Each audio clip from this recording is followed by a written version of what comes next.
Hey everyone, it's me, Miss Denny, your favorite children's librarian. Thanks for joining me for another Fairy Tale Friday. Today we will be reading the classic Hansel and Gretel by the Brothers Grimm. And if you know it already, you may not know the exact version that I'm going to share with you today. That's okay. I hope you enjoy it. And if you missed our previous Fairy Tale Fridays, you can find them all right here on our YouTube page or our Facebook page. Just look for the playlist Fairy Tale Fridays. Here we go. Near a great forest, there lived a poor woodcutter and his wife and his two children. The boy's name was Hansel and the girl's Gretel. They had very little to bite or to sup, and once, when there was a great dearth in the land, the man could not even gain the daily bread. As he lay in bed one night thinking of this and turning and tossing, he sighed heavily and said to his wife, "What will become of us? We cannot even feed our children. There is nothing left for ourselves." "I will tell you what, husband," answered the wife. "We will take the children early in the morning into the forest where it is thickest. We will make them a fire and we will give them each a piece of bread. Then we will go to our work and leave them alone. They will never find the way home again and we shall be quit of them." "No, wife," said the man, "I cannot do that. I cannot find it in my heart to take my children into the forest and to leave them there alone. The wild animals would soon come and devour them." "Oh, you fool," said she, "then we will all four starve. You had better get the coffins ready."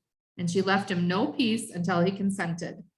"But I really pity the poor children," said the man.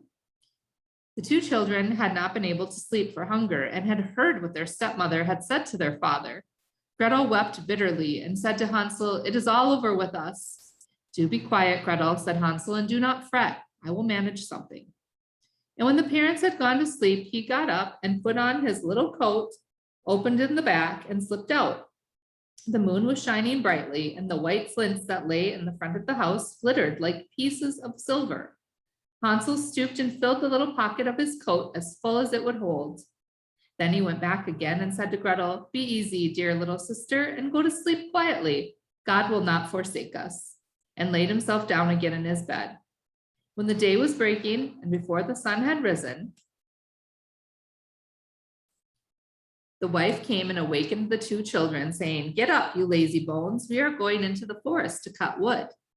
Then she gave each of them a piece of bread and said, "That is for dinner, and you must not eat it before then. You will get no more." Gretel carried the bread under her apron, and for Hansel had his pockets full of the flints. Then they all set off together on their way to the forest. When they had gone a little way, Hansel stood still and looked back toward the house. And this he did again and again until his father said to him, "Hansel, what are you looking at? Take care not to forget your legs." "Oh, father," said Hansel, "I am looking at my little white kitten who is sitting up on the roof to bid me goodbye." "You young fool," said the young woman. "That is not your kitten, but the sunshine on the chimney pot." Of course, Hansel had not been looking at his kitten, but had been taking every now and then a flint from his pocket and dropping it on the road. When they reached the middle of the forest, the father told the children to collect wood to make a fire to keep them warm.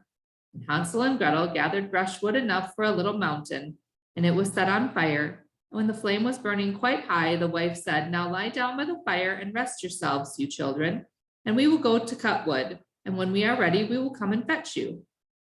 So Hansel and Gretel sat by the fire, and at noon they each ate their pieces of bread. They thought that their father was in the wood all the time, as they seemed to hear the strokes of the axe. But it really was only a dry branch hanging to a withered tree that the wind moved to and fro. So when they had stayed there a long time, their eyelids closed with weariness, and they fell fast asleep. When at last they woke, it was night, and Gretel began to cry, and said, "How shall we ever get out of this wood?" But Hansel comforted her and said, "Wait a little longer until the moon rises, and then we can easily find the way home." And when the full moon got up, Hansel took his little sister by the hand and followed the way where the flint stones shone like silver, and showed them the road. They walked on the whole night through, and at the break of day they came to their father's house. They knocked at the door, and when the wife opened it and saw it was Hansel and Gretel, she said, "You naughty children, why did you sleep so long in the woods? We thought you were never coming back home again." But the father was glad, for it had gone to his heart to leave them both in the woods alone. Not very long after that, there was again great scarcity in those parts, and the children heard their mother say at night in bed to their father, "Everything is finished up. We have only half a loaf." And after that, the tale comes to an end. The children must be off. We will take them further into the woods this time, so that they shall not be able to find the way back again. There is no other way to manage. The man felt sad at heart, and he thought it would be better to share one last morsel with the children. But the wife would listen to nothing he said, but scolded and reproached him. He who says A must say B too, and when a man has given in once, he has to do it a second time.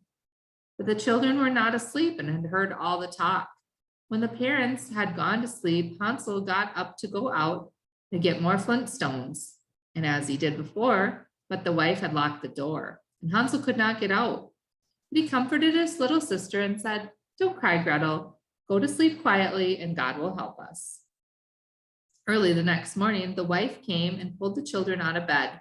She gave them each a little piece of bread, less than before, and on the way to the wood, Hansel crumbled the bread in his pocket, and he often stopped to throw a crumb on the road. "Hansel, what are you stopping behind and staring for?" said the father. "I am looking at my little pigeon sitting on the roof to say goodbye to me," answered Hansel. "You fool," said the wife, "that is no pigeon, but the morning sun shining on the chimney pots."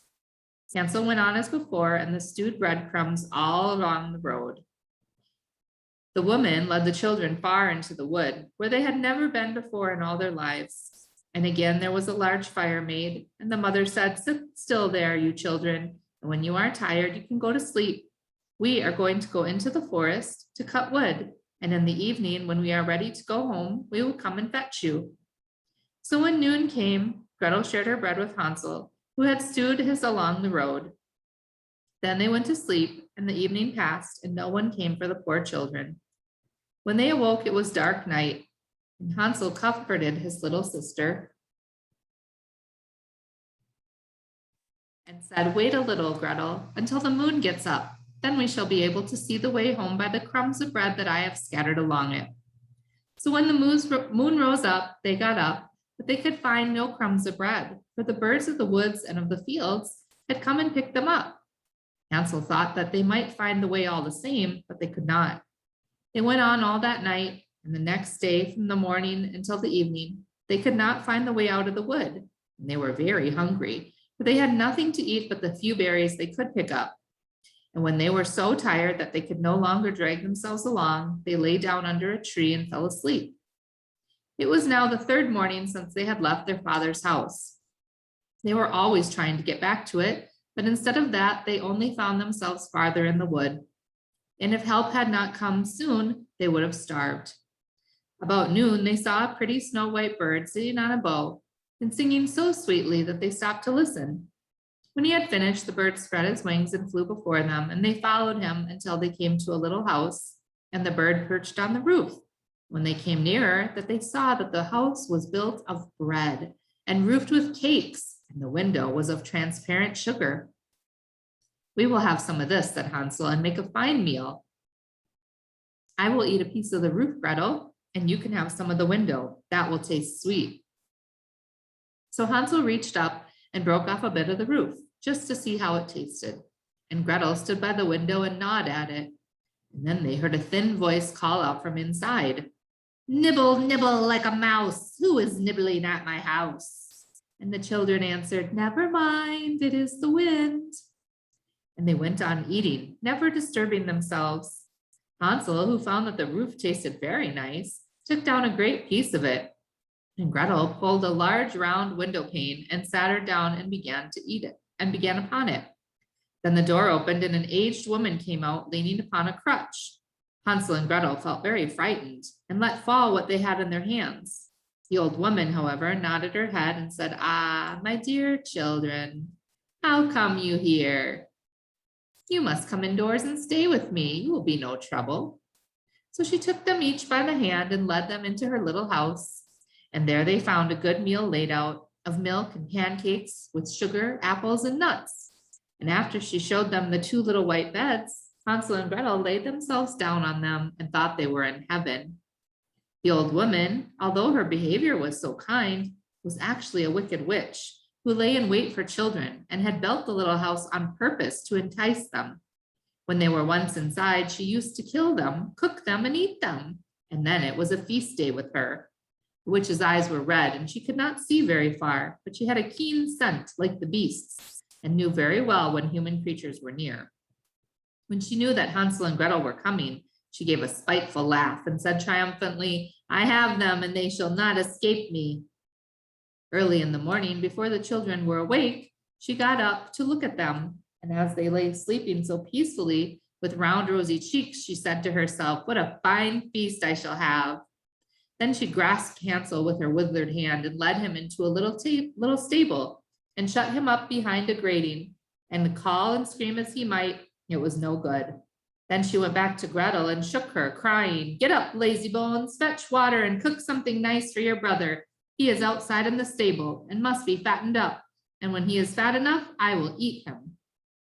Gretel began to weep bitterly, but it was no use. She had to do what the wicked witch bade her.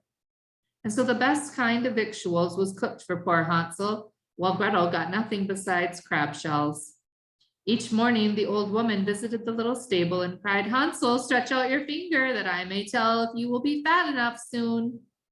Hansel, however, used to hold out a little bone, and the old woman, who had weak eyes, could not see what it was. And supposing it to be Hansel's finger, wondered very much that it was not getting fatter. When 4 weeks had passed and Hansel seemed to remain so thin, she lost patience and could wait no longer. "Now then, Gretel," cried she to the little girl, "be quick and draw water. Be Hansel fat or be he lean, tomorrow I must kill and cook him." Oh, what grief for the poor little sister to have to fetch water, and how the tears flowed down her cheeks. "Dear God, pray help us," she cried. "If we had been devoured by wild beasts in the wood, at least we should have died together." "Spare me your lamentations," said the old woman. "They are of no avail." Early the next morning, Gretel had to get up, make the fire, and fill the kettle. "First we will do the baking," said the old woman. "I have heated the oven enough already and kneaded the dough." She pushed poor Gretel towards the oven, out of which the flames were already shining. "Creep in," said the witch, "and see if it is properly hot, so that the bread may be baked." And Gretel, once in, she meant to shut the door upon her and let her be baked, and then she would have eaten her. But Gretel perceived her intention and said, "I don't know how to do it. How shall I get in?" "Stupid goose," said the old woman. "The opening is big enough, do you see? I could get in myself." Then she stooped down and put her head in the oven's mouth. And Gretel gave her a push so that she went in farther, and then she shut the iron door upon her and put up the bar. Oh, how frightfully she howled! But Gretel ran away and left the wicked witch to burn miserably. Gretel went straight to Hansel, opened the stable door, and cried, "Hansel, we are free, the old witch is dead." Then out flew Hansel like a bird from its cage as soon as the door opened. How rejoiced they both were! How they fell in each other's neck and danced about and kissed each other. And as they had nothing more to fear, they went over all to the old witch's house, and in every corner there stood chests of pearls and precious stones. "This is something better than flint stones," said Hansel as he filled his pocket. And Gretel, thinking that she also would like to carry something home with her, filled her apron full. "Now away we go," said Hansel, "if only we can get out of the witch's wood." When they had journeyed a few hours, they came to a great piece of water. "We can never get across this," said Hansel. "I see no stepping stones and no bridge, and there is no boat either," said Gretel. "But here comes a white duck. I will ask her if she will help us get over." So she cried, "Duck, duck, here we stand, Hansel and Gretel on the land. Stepping stones and bridges we lack. Carry us over on your nice white back." And the duck came accordingly, and Hansel got upon her and told his sister to come too. "No," answered Gretel, "that would be too hard upon the duck. We can go separately, one after the other." And that was how it was managed. And after that, they went on happily until they came to the wood, and the way grew more and more familiar, till at last they saw in the distance their father's house. Then they ran till they came up to it, rushed in at the door, and fell on their father's neck. The man, who had not a quiet hour since he left his children in the wood, but the wife was dead. And when Gretel opened her apron, the pearls and precious stones were scattered all over the room. And Hansel took one handful after another out of his pocket. Then all care was at an end, and they lived in great joy together. Sing, everyone, my story is done, and look round the house. There runs a little mouse. He that can catch her before she scampers in may make himself a fur cap out of her skin. And that is the end of Hansel and Gretel. Hope you enjoyed it, and I hope to see you again for another Fairy Tale Friday. Take care, friends. Have a great day. Bye-bye.